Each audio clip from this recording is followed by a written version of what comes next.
የኢትዮጵያ ፕሪሚየር ሊግ 25ኛ ሳምንት ትናንትና የተደረጉ ጨዋታዎች ነበሩ። ሲዳማ ቡናና እንደዚሁም ባህር ዳር ከተማን ያገናኘው ጨዋታ በሲዳማ ቡና 1-0 አሸናፊነት ተጠናቋል። ፍቅረ ኢየሱስ ተወልደ ብርሃን ነው ግቡን ያስቆጠረው። ሲዳማ ቡና ተከታታይ ሁለተኛ አሸናፊነቱን አረጋግጧል። እንደ ቡድን በተለይም እየተቸገረ እንደነበር የሚታወስ ነው። ያለፉትን ሁለት ተከታታይ ጨዋታዎች ትናንቱን ጨምሮ ማሸነፉን ተከትሎ ደረጃውን አሻሽሏል። 10ኛ ደረጃ ላይ የተቀመጠው 32 ነጥቦች አሉት። ያው የኢትዮጵያ ፕሪሚየር ሊግ ሁሌም እንደምናነሳው አንድ ቡድን ባሸነፈ ቁጥር ደረጃውን በቀላሉ ያሻሽላል። ይሄንን የተመለከትነው ባለፈው ሰው ሸራን አሸንፎ ነበር 1-0 በሆነ ውጤት። ትናንትና ደግሞ ሳይጠበቅ ባህር ዳር ከተማን አሸንፏል። ባህር ዳር ከተማ በዋንጫ ፉክክር ውስጥ መቆየት የሚችልበትን እድል አልተጠቀመም። ምክንያቱም ይህንን ጨዋታ አሸንፎ ቢሆን ኖሮ ከመሪው ኢትዮጵያ ኢንሹራንስ ጋር በተለይም ከኢትዮጵያ መድን ጋር ያለውን የነጥብ ልዩነት ያጠብ ነበር ወደ 5። ይህንን ሳይጠቀምበት ወጥቷል። እንደ ቡድን በተለይም ባለፉት ጨዋታዎች ላይ አንደኛው ክፍተት የሆነው እየተመለከትን የምንገኘው ባህር ዳር ከተማ ላይ የሆነ ጨዋታ ያሸንፋል ተከታታይ፣ ከዛ በኋላ ሳይጠበቅ እንደዚሁ ተመልሶ የሚወርድበት እድል አለ። አብዛኞቹ ክለቦች የትኛው ቡድን ይህንን ቡድን አያሸንፍም ብለን የምንገምትበት ሂደት የለም። ኢትዮጵያ ፕሪሚየር ሊግ ላይ ሌሎች ሊጎች ላይ ስንመለከት ትልልቆቹ በተለይም ከላይ የሚገኙ ቡድኖች በትንሾቹ የመሸነፍ እድላቸው እጅጉን ጠባብ ነው። ለኛ ኢትዮጵያ ፕሪሚየር ሊግ ላይ ግን ይህንን አንመለከትም። ታች መጨረሻ ላይ የሚገኘው ቡድን ምናልባት የሊጉም መሪ በሰፊ ግብ ልዩነት ሊያሸንፍ ይችላል።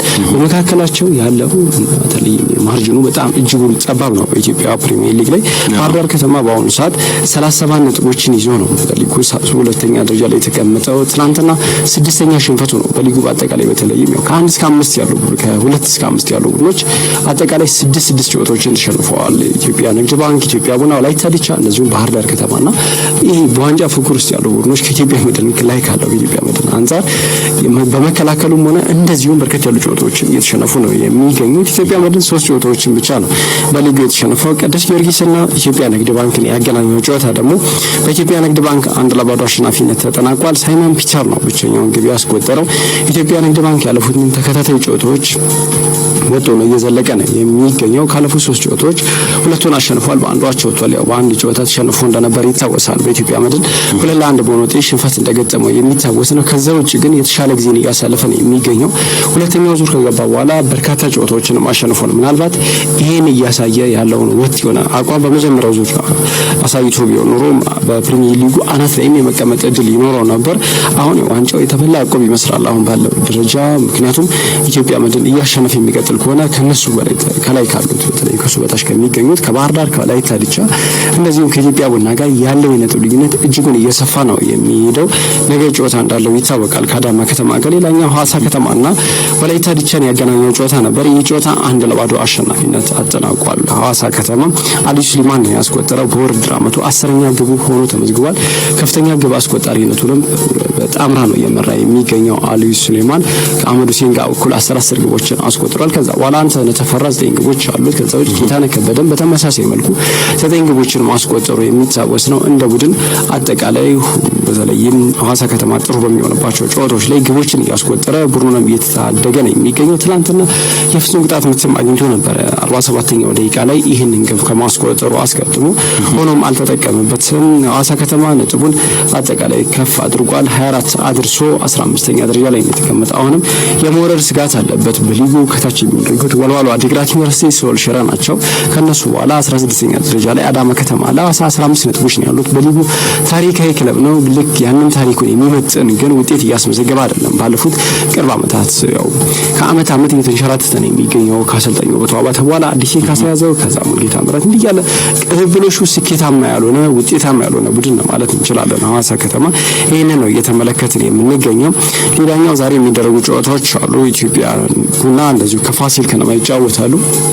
ኢትዮጵያ ቡና ይህንን ጨዋታ ካሸነፈ ደረጃውን የማሻሻል እድል አለ። ወደ ሁለተኛ ደረጃ ከፍ ይላል። ባለፈው ሳምንት ሳይጠበቅ ተሸንፎ ነበር ባህር ዳር ከተማ 2-0 በሆነ ውጤት ሽንፈት እንደገጠመው የሚታወስ ነው። ይህንን ካሸነፈ 39 ነጥብ ይኖረዋል።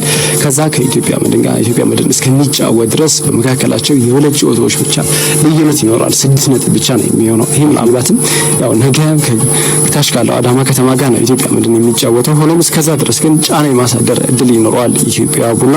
ፋሲል ከነማ በአንጻሩ አሁን ያለበትን ደረጃ የማሻሻል አሁንም ተስፋ አለው። ያለፉትን 3 ጨዋታዎች አሸንፈዋል። ተከታታይ ጨዋታዎችን እያሸነፈ ነው የመጣው። ቅዱስ ጊዮርጊስን 2-1 እንዳሸነፈ እናስታውሳለን። ወልዋሎ ዓዲግራት ዩኒቨርሲቲ በተመሳሳይ 2-1 በሆነ ውጤት ነው ያሸነፈው። ከዛ ውጭ መቻልን 4-2 በሆነ ውጤት ረትቶ ነው ወደዚህ ጨዋታ የመጣው። ለመጨረሻ ጊዜ የተሸነፈው በአርባ ምንጭ ከተማ እንደነበር እናስታውሳለን። 1-2 በሆነ ውጤት ነው ከ5 ጨዋታዎች ቀደም ብሎ ተሸንፎ የነበረው። ከዛ ውጭ ግን የተሻሻለ እንደመጣ እየተመለከትን እንገኛለን። ይህንን ጨዋታ የሚያሸንፍ ከሆነ ደረጃውን እንደሚያስቆጥረው ግን መጠን እስከ 4ኛ ደረጃ ከፍ ማለት እድል አለው። ኢትዮጵያ ቡናን መልሶ ደረጃ የመረከብ እድል አለው። ይህንን ለመጠቀም ነው ዛሬ ወደ ሜዳ የሚገባው። መቻል ከአርባ ምንጭ ደግሞ 12 ሰዓት ላይ የሚደረግ ጨዋታ ነው። አርባ ምንጭ ከተማ በአሁኑ ሰዓት በሊጉ 34 ነጥቦችን ይዞ 6ኛ ደረጃ ላይ ተቀምጧል። ቡድኑ እንደ ቡድን የተሻሻለ ነው የሚገኘው። የመጨረሻውን ጨዋታ ባቻ ውጤት አጠናቆ ነው ወደዚህ መርሃ ግብር የመጣው። ከኢትዮጵያ ንግድ ባንክ ጋር ነበር የተጫወተው። በዛ ጨዋታ ላይ አንዳቻ በሆነ ውጤት ነበር ያጠናቀቀው። ከዛ ውጭ ግን ጠንከር ያለ እንቅስቃሴን እያደረገ ነው የሚገኘው። ኢትዮ ኤሌክትሪክን አሸንፎ እንደነበር ይታወሳል። 2-2 በሆነ ውጤት ያው በመሃል ላይ እንደተሸነፈ እናስታውሳለን። በመቀለ 70 እንደርታ 1-2 በሆነ ውጤት ተሸንፎ ነበር። ሆኖም እንደ ቡድን አርባ ምንጭ ከተማ እየተሻሻለ ነው የሚገኘው። ካለፉት ዓመታት አንጻርም የተሻለ ጊዜን እያሳለፈ ይገኛል። ተጋጣሚው መቻል በአንጻሩ ላለፉት 9 ጨዋታዎች ሳያሸንፍ ተጉዞ መቀለ 70 እንደርታን 1-2 በሆነ ውጤት አሸንፎ ወደ አሸናፊነት መንገድ እንደመጣ እናስታውሳለን። በአሁኑ ሰዓትም 32 ነጥቦችን ይዞ በሊጉ 9ኛ ደረጃ ላይ ተቀምጧል።